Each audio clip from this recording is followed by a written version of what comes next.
In the news this week, unions call for young people to join up as Pauline dunks on the government's Ensuring Integrity Bill. Calls to change the approach to reduce harm from illicit drug use in the wake of a new report. Police laid charges on a 27-year-old man as the gun store robbery investigation continues. And celebrate in space, an astronomical Thanksgiving among the stars. Plus a commentary on WA's media industry on Western Perspective. That's coming up.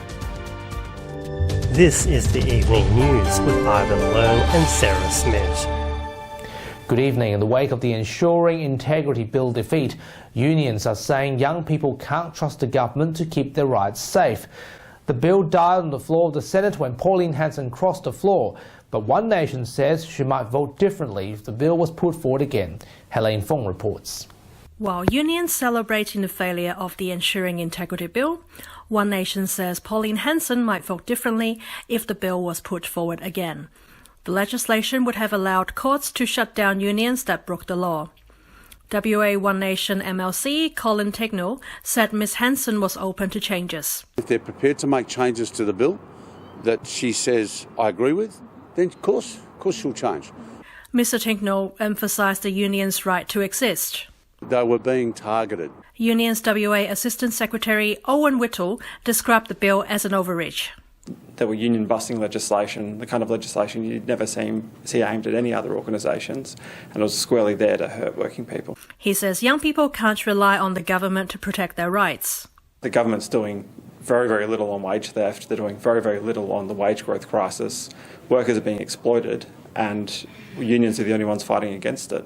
Really, young workers should be looking to unions as the avenue to ensure that their rights are protected. Helene Fong, WAMN News.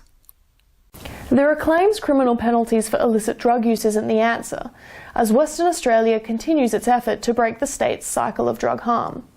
It comes in the wake of a state parliament inquiry calling for more help for drug users. Nelson Liu has this report.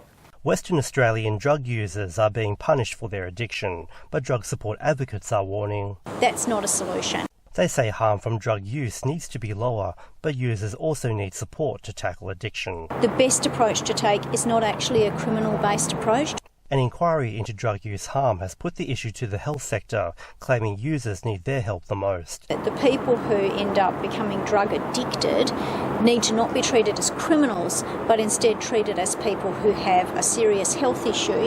It's found drug use has always existed, with many users low-level offenders, WA experiencing a 43% use rate in 2016.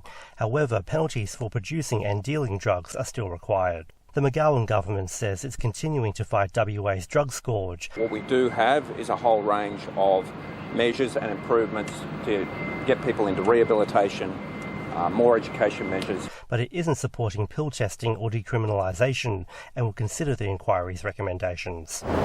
Advocates against drugs claim the ultimate way to reduce harm is to encourage users to access drug services. But with services limited, more are needed before help is actually realised. Nelson Liu, WAMN News.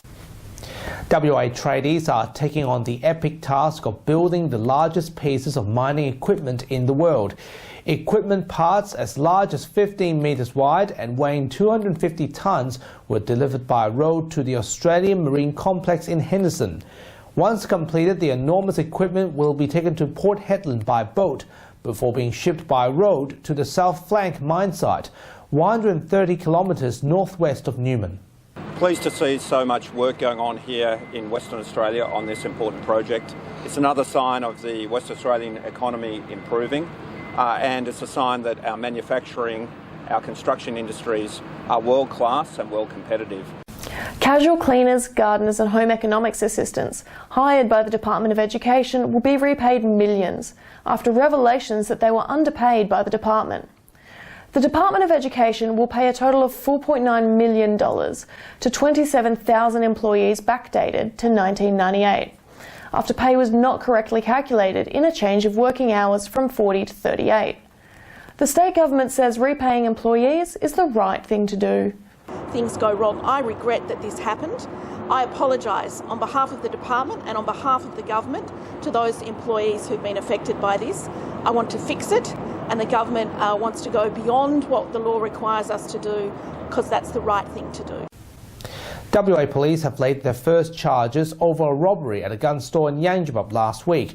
Task Force Prosper detectives executed 12 search warrants in Hamilton Hill this week, recovering guns from the burglary in Beeley Bushland and a house search. Police have arrested a 27-year-old Hamilton Hill man over stealing a motor vehicle, criminal damage by fire, stealing and aggravated burglary. But investigations are continuing. Well, we believe the audit's incomplete at this time. We believe there's in excess of 100 firearms, in and about 100 firearms stolen from this burglary. And as I said, we've recovered 16. So there's a significant challenge for us to still find those firearms, and that is absolute priority for us. US President Donald Trump has made a surprise visit to Afghanistan during the Thanksgiving holiday weekend. Mr. Trump spent almost 3 hours with the US troops, thanking them for their service overseas. His visit went ahead during the critical period of the impeachment inquiry, with Vice President Mike Pence visiting the American troops in Iraq last week.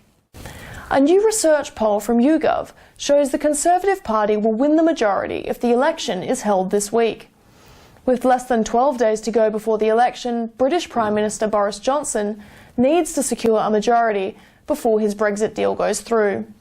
The data revealed that it's possible for the Conservatives to snatch 44 seats from Labour, with pro-Brexit areas showing large vote swings.